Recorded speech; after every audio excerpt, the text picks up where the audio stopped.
A trembling hand, a needle catching candlelight. For the very first time in their life, and they won't understand why.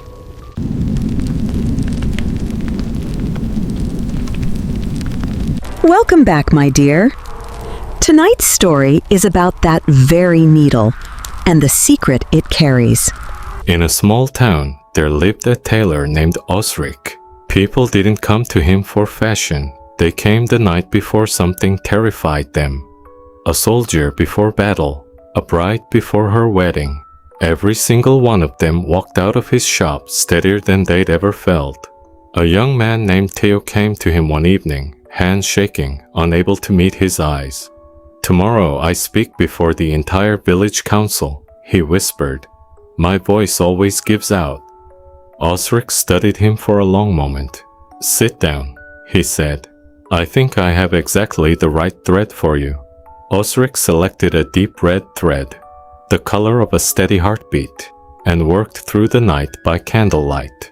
By morning, the vest was ready, and the moment Tailor put it on, he felt something he couldn't explain. A gentle, steady weight settled across his shoulders, like a calm hand resting there. He walked into the council chamber, heart still racing. But for the first time in his entire life, his voice didn't shake at all. Stunned, Tailor sprinted straight back to the tailor shop. "What did you put in it?" he asked, breathless. "What was that feeling?" Osric only smiled and pulled a small wooden box down from a shelf. Inside the box, dozens of tiny lead weights, no bigger than buttons. "I sew these into the lining," Osric said. "Every garment I make for someone afraid has these hidden inside." But that same week, something happened that even Osric didn't expect. An old widow arrived, terrified to speak at her son's wedding the next day. Osric reached for his box of weights. It was completely empty. He'd used the very last one on Tailor's vest. With no time to order more weights, Osric grabbed a handful of ordinary brass buttons instead, sewing them into the lining just the same. Though his hands trembled with doubt, he had no idea if it would work at all.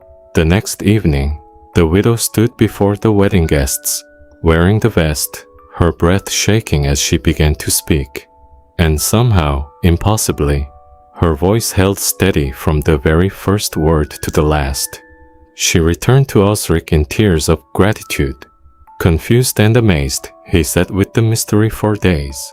It wasn't the weight at all, he realized. Something else entirely had been holding her steady. "Now, my dear, here's something true that a traveling doctor once explained to Osric. Gentle, even pressure across the body, like a firm hug, can calm the nervous system directly, slowing a racing heart. But that alone couldn't explain what happened with the widow's empty weighted vest. Researchers call it enclothed cognition. When people wear something they believe holds real meaning, something made just for them. With care and belief sewn into it, they perform remarkably better under pressure. The weight had never been the true magic at all. Belief was. So it was never really the best holding my courage," Tailor said.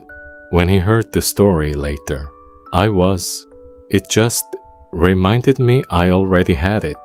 "Exactly," Osric said. "The weight steadies the body, but the care sewn into every stitch steadies the heart."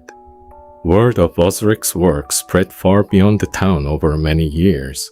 He grew old at that same workbench, eventually teaching the stitch to a young apprentice, just as his own grandmother had taught him. "Steady weight," he told her. "Steady heart. That's all it's ever truly been."